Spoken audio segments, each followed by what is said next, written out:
Hello friends, मैं मोनिका, आपकी gardener दोस्त। आपसे सर्दियों के एक बहुत ही खूबसूरत प्लांट की बात करूंगी जो इतना, ये सारी सर्दियां हैं और सारा साल भी ये बच जाता है पौधा, और फ्लावरिंग भी करता है ये साल में बाद में। लेकिन ये ज़्यादातर सर्दी में ही आपको नर्सरियों में मिलेगा और सर्दी में ही लाके इसको लगाना अच्छा रहेगा। बाद में आप गर्मी में इसको बचाते रहें। इसको क्या है कि हमारे यहाँ जो सर्दी में जो धूप होती है ना, जो टेम्परेचर धूप का होता है, वो इसको सबसे ज़्यादा अच्छा लगता है। तो इसलिए ये सर्दियों में ही आपको ज़्यादा मिलता है। और इसकी दो वैरायटीज़ मिलेंगी आपको। एक ऐसे लंबे स्टॉक वाली, ये जो लंबे स्टॉक वाली वैरायटी है, ये ज़्यादा जो है वो मजबूत वैरायटी जिसको कहते हैं, ज़्यादा लॉन्ग स्टे वाली है और इसमें बीमारियां वगैरह कंपैरेटिवली कम लगती हैं। और जो छोटे से स्टॉक वाली आती है, यहीं पर इतना सा फूल होता है यहाँ पे, वो सीजनल टाइप ही लगती है। मैं मेरे एक्सपीरियंस से मैं कहती हूँ कि मैंने जब भी वो लगाई हैं सिर्फ सर्दी सर्दी चलती हैं, गर्मी में वो बहुत ज़्यादा बचती नहीं है। और ये लंबे स्टॉक वाली वैरायटीज़ जो हैं, इनको अगर आप बचाते हैं तो ये गर्मी में भी बच जाती हैं। आजकल ये नर्सरीज में आपको मिलेंगे, इनके बहुत अच्छे अच्छे कलर्स बहुत प्यारे आते हैं। इसको जरबेरा डेजी कहते हैं, प्लांट को जरबेरा डेजी का फ्लावर है। आपको ये कट फ्लावर की तरह बहुत यूज़ होता है। इसको फ्लावर अरेंजमेंट में, शादियों वगैरह में इसको दीवारों पे बुके बना के जो लगाते हैं ना, वो इसके बहुत अच्छे फ्लावर अरेंजमेंट्स दीवार पे जो लगाते हैं वो इसके बनते हैं बहुत अच्छे, क्योंकि ये तोड़ने के बाद भी काफ़ी टाइम तक फ्रेश रहता है। तो इस तरह से इसकी आज हम केयर की बात करेंगे।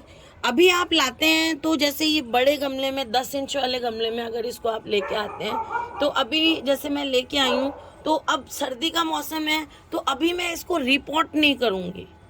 अगर आप भी अब लाते हैं ना, दिसंबर एंड हो गया, तो अब इस टाइम पे इसको रिपोर्ट नहीं करेंगे। अब इसको रिपोर्टिंग इसकी करेंगे हम फरवरी में। तो देर हो गई है अब, लेकिन नर्सरीज में इस टाइम ये बहुत आया हुआ है। आपको दिखेगा ऐसा प्लांट, तो आप मेरी इस वीडियो को देख रहे हैं तो आपको पता चल जाएगा कि ये जरबेरा का पौधा है।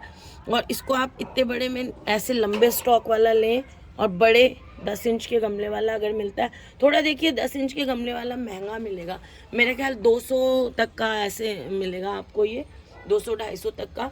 लेकिन ये क्या है, ये चलेगा आपका पौधा इस तरह का लेंगे और उसमें फ्लावर भी ज़्यादा आएंगे।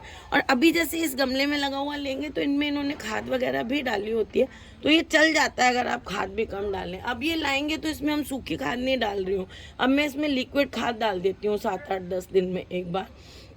और इस पौधे की केयर की जब मैं बात करती हूँ, ये जो आपको वाइट दिख रहा है ना, ये कोई फंगस नहीं है।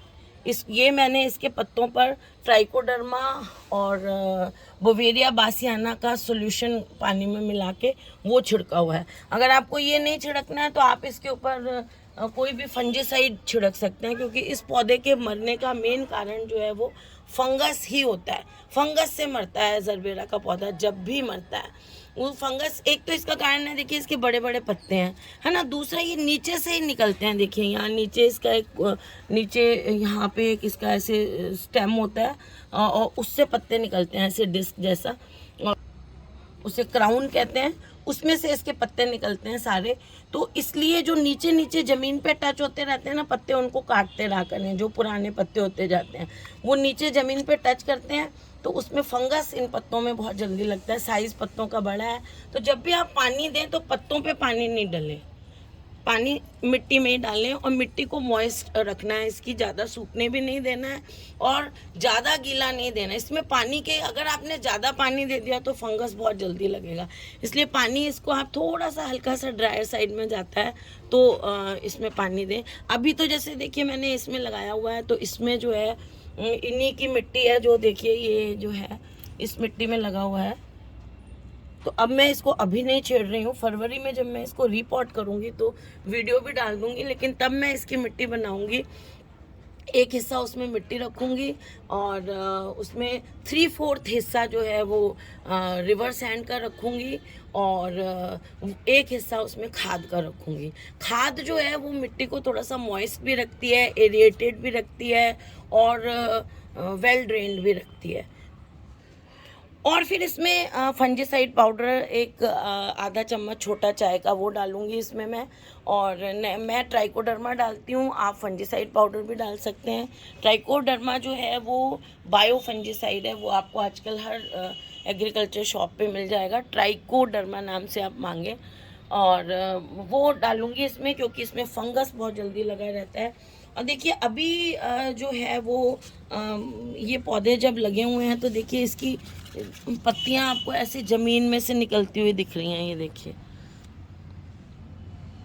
लेकिन जब मैं इसको रिपोर्ट करूँगी तो रिपोर्ट करते वक्त जो इसका क्राउन होता है ना, ऐसे डिस्क जैसा, जिसके ऊपर से ऐसे पत्तियां सारी निकलती हैं, नीचे समझ लीजिए ऐसी कोई चीज़ है जिसमें से पत्तियां और फ्लावर निकल रहे हैं, तो उस क्राउन को ना मिट्टी से थोड़ा सा ऊपर रखूँगी, जैसे ये बिल्कुल नीचे है। तो जहाँ से पत्तियां निकल रही हैं ना, वो वाला जो बेस है ना, उसको ज़मीन से इतना सा ऊंचा रखना चाहिए हमें, इतना सा, थोड़ा सा, ताकि उसके ऊपर पानी इकट्ठा नहीं हो और वो गलना नहीं चाहिए। जरबेरा तभी ख़राब होता है जब उसको इस तरह से लगा दिया जाता है। लेकिन ये जिस एरिया से आया होगा वहाँ पर जो है मौसम इतना ज़्यादा इसके लिए फेवरेबल है कि ये इस तरह से भी इन्होंने लगाया है तो ये चल जाता है। अदरवाइज़ इसका ये जो हिस्सा होता है ना, ये वाला जो हिस्सा होता है, ये जहाँ से पत्तियाँ निकल रही हैं, ये थोड़ा सा ऊपर रहना चाहिए ऐसे। देखिए अभी तो इसकी मिट्टी भी कैसी है, ये इस मिट्टी में अगर हम लगा लेंगे तो हमारा ये सारा साल नहीं चल पाएगा। इसलिए इसकी मिट्टी मैं बताऊंगी जब मैं इसको फरवरी में रिपोर्ट करूंगी।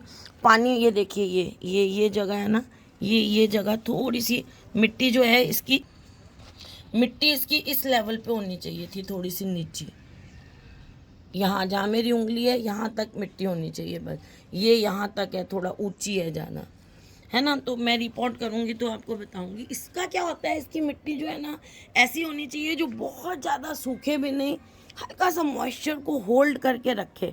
इसीलिए हम इसमें खाद डाल रहे हैं, और बजरी थोड़ी सी कम डालते हैं, रिवर सैंड 3/4 हिस्सा ही डालते हैं, पूरा 1 नहीं डाल रहे हैं, ताकि जो खाद है वो मॉइस्चर को होल्ड करके रखता है।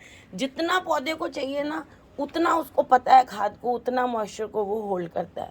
अब खाद में आप वर्मी कंपोस्ट भी ले सकते हैं, और बकरी की खाद, बकरी की नहीं, काऊ डंग वाली खाद, गाय की गोबर की खाद ले सकते हैं। अब ये एक ट्रेंड बना हुआ है कि गाय का गोबर बोलते हैं, तो मुझे किसी ने कई बार कमेंट करके कहा कि गाय का ही क्यों, भैंस का क्यों नहीं ले सकते। तो गाय का गोबर इसलिए बोला जाता है, वैसे भैंस के गोबर की भी गोबर की खाद अच्छी होती है, लेकिन गाय के गोबर की खाद जो है वो ज़्यादा अच्छी होती है, उसमें ज़्यादा ताकत, न्यूट्रिएंट्स, ज़्यादा चीज़ें होती हैं, तो वो और अच्छी होती है। वैसे कोई भी गोबर की खाद ले सकते हैं, लेकिन अच्छी तरह से सड़ी हुई होनी चाहिए। और फिर अब जैसे मैं कह रही हूँ, इसको 7-8 दिन में एक बार मैं लिक्विड वाला जो खाद देती हूँ। ये देखिए मैंने ये अभी आपको दिखाती हूँ, बना हुआ भी पड़ा है मेरे पास। ये देखिए, ये मैंने बकरी की मिंगियों को पानी में भिगो के उसका खाद बनाया हुआ है। और ये नीचे जो है ये गोबर, फ्रेश गोबर, और उसमें सरसों खली वगैरह, कई कुछ बेल के फ्रूट वगैरह, बहुत कुछ डाला हुआ है इसमें। मैंने ये खाद बनाया, इसका मैंने वीडियो भी बनाया हुआ है प्रोसीजर का, वो आप देख सकते हो सर्च करके, या मैं हो सकता है डिस्क्रिप्शन में डाल दूँ। तो ये वाला खाद जो है, 10 लीटर की एक बाल्टी में 1 डब्बा, मतलब 1 लीटर डाल के, इतने डाइल्यूशन में ये मैं अपने प्लांट्स को 8-10 दिन में एक बार देती रहती हूँ। तो अभी इनका सीज़न है तो इसको देती रहती हूँ, लेकिन मुझे ये देखना होता है कि मिट्टी जो है वो बहुत ज़्यादा सॉगी नहीं हो। अब ये जो इसमें मिट्टी है, ये मिट्टी जो है वो देखिए, इसकी मिट्टी थोड़ी सी सॉफ्ट है, उनकी ज़्यादा कलर भले डार्क है, लेकिन मिट्टी देखिए इतनी चिपचिपी नहीं है। तो इसकी मिट्टी चिपचिपी नहीं होनी चाहिए इस तरह से। और अगर आपके जहाँ आप रहते हैं वहाँ की मिट्टी चिकनी है तो फिर आप रिवर सैंड नहीं डालेंगे, तब आपको उसमें थोड़ा सा कोकोपीट डालना पड़ता है। लेकिन मैं कोकोपीट, जिनके यहाँ चिकनी मिट्टी नहीं है उनको कहती हूँ कोकोपीट ना डालें बिल्कुल भी। चिकनी मिट्टी वालों की तो मजबूरी है, उनको डालना पड़ेगा, क्योंकि अगर वो रिवर सैंड डालेंगे ना तो चिकनी मिट्टी सीमेंट का काम करेगी, और रिवर सैंड उसके साथ मिलके वो सीमेंट जैसा हार्ड मिट्टी बन जाएगी। तो उनको रिवर सैंड नहीं डालनी है जिनके यहाँ चिकनी मिट्टी है। और बाकी लोगों को मैं ये कोकोपीट के लिए बिल्कुल मना करूँगी। क्योंकि कोकोपीट जो है कई बार अच्छा आता है, कई बार ख़राब आता है, कई बार वो बहुत वाटर होल्ड कर लेता है। तो मेरे पास कम से कम 7-8 जरबेरा के प्लांट्स थे और मैंने कोकोपीट यूज़ किया ऑनलाइन मंगा के। तो उस कोकोपीट में शायद वो कोकोपीट अच्छा नहीं था। कोकोपीट में कई बार ये बहुत प्रॉब्लम आती है कि कोकोपीट इटसेल्फ अच्छी क्वालिटी का नहीं आता है, तो मेरे सारे प्लांट्स मर गए। उस पर मैंने वीडियो बनाया था कि मैंने ये गलती की। तो कोकोपीट अगर आपके यहाँ चिकनी मिट्टी है तो आपको डालना पड़ेगा मजबूरी में, और डालना भी है तो वार्म वाटर से 3 बार धो के अच्छी तरह उसको सुखा के फिर डालें। एकदम से आया हुआ कोकोपीट नहीं डालें, धोना ज़रूरी है, उसके अंदर से सॉल्ट्स निकल जाएं। तो ऐसे इसकी आप मिट्टी तैयार कर लें और इसको आजकल कम से कम 4-5 घंटे की धूप जहाँ आती है आपके यहाँ उस एरिया में इसको रखें, तो आपका जरबेरा का प्लांट ज़्यादा अच्छी फ्लावरिंग करेगा। और जब गर्मी का मौसम आएगा फरवरी मार्च के बाद, तब आपको इसको ऐसी जगह रखना है पौधे को जहाँ इसको मॉर्निंग सन मिले, 2 घंटे का 3 का भी मिल सकता है, सुबह सुबह की ठंडी धूप मिले और बाकी सारा दिन इस पर इनडायरेक्ट ब्राइट लाइट रहे। तो ऐसी जगह इसको फरवरी के बाद शिफ्ट करेंगे ताकि हमारा पौधा जो है वो चलता रहे। और इवन जून के आसपास तो ये फ्लावरिंग भी करने लग जाता है दोबारा। तो इस चीज़ का ध्यान रखिए। फिर बरसात में क्या करना है, आपको इसको कवर्ड जगह में रखना है, क्योंकि जैसे मैंने कहा इसका जो, तो चलिए मैं थोड़ा सा डिस्ट्रैक्ट हो जाती हूँ, पूरा ही बताने लग जाती हूँ। दिया मेरे को याद दिला रही है कि हमें सिर्फ विंटर केयर बतानी है। तो इसको अच्छी धूप जहाँ आ रही है उस जगह रखें इसको, और लिक्विड खाद दें। अगर इतने बड़े बड़े गमलों वाले आपने ख़रीदे हैं तो उनको रिपोर्ट अभी नहीं करें, फरवरी में मेरे साथ करें जब मैं करूँगी। और फिर क्या है कि इसके पत्तों पे पानी नहीं दें, पानी हमेशा मिट्टी में दें। देखिए इसके भी पत्ते थोड़े थोड़े लाई हूँ, तो देखिए ऐसा थोड़ा सा ये वो दिख रहे हैं, इस पर कीड़े लगे हुए हैं, लीफ माइनर हैं और भी। तो इसके लिए मैं इसमें, जैसे आपको वो दूसरे में दिखाया था, मैं ट्राइकोडर्मा का वाटर में सोल्यूशन बना के इसके पत्तों पे डालूँगी। और फिर इसमें जो है वो महीने में एक बार थोड़ा सा फंजीसाइड पाउडर डाल दें आप। तो इस तरह से महीने में एक बार, जैसे अभी आप लाए हैं तो लाने के, क्योंकि अभी रिपोर्ट हम नहीं कर रहे हैं, तो पानी में जब लिक्विड खाद देने लगेंगे ना आप, तो उसमें थोड़ा सा फंजीसाइड पाउडर मिला दें, वो वाटरिंग करें महीने में एक बार वाली जो खाद है उसमें ये मिला दें, ताकि ये जो, और स्प्रे पानी 1 लीटर पानी लें, उसमें आधा चम्मच जो है कोई भी फंजीसाइड पाउडर लें, या ट्राइकोडर्मा को छिड़कना चाहते हैं आप। मैंने ट्राइकोडर्मा के रिजल्ट्स भी बहुत अच्छे देखे हैं।